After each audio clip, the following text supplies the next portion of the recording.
Guys আমরা শুটে চললাম। এই শ্যুটটা ছিল আমার খুব কাছের একজনের কাছে, মানে আমার দিদিয়ার কাছে, যার জন্য সেদিন আমি একটু বেশি কমফোর্টেবল আর একটু বেশি রিল্যাক্সে ছিলাম।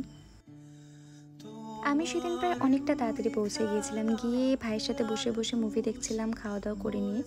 আর এদিকে দিদিয়া রেডি হচ্ছিল। আসলে আমায় আগের দিন ফোন করে বললো যে তুই না সকাল সকাল চলে আসিস, স্টুডেন্টরা সবাই সকাল সকাল চলে আসবে।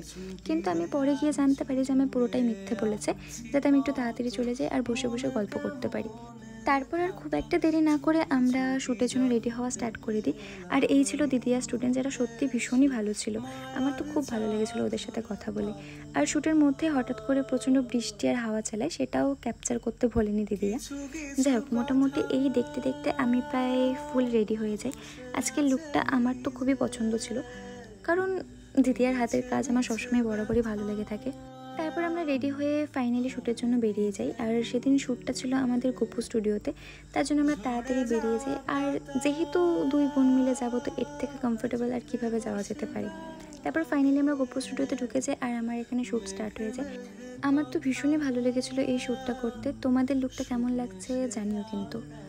অনেক সুন্দর সুন্দর ছবি, ভিডিও সব কিছু নিয়ে ফাইনালি আমাদের শ্যুটটা ডান হয়ে যায়। তারপর আমরা সেখান থেকে চেঞ্জ করে নিয়ে বেরিয়ে যাই। আর আমি যেহেতু বাড়িতে যেতাম, তার জন্য আমি আর মেকআপ টেকআপ কিছু তুলিনি।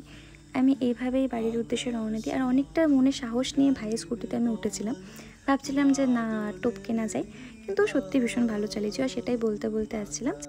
তো সেদিনের শ্যুটটা আমাদের এইভাবেই কমপ্লিট হয়েছিল। যাই হোক, আজকের মতো ভিডিও এখানেই, দেখা হবে পরের কোনো একটি সুন্দর ভিডিওতে।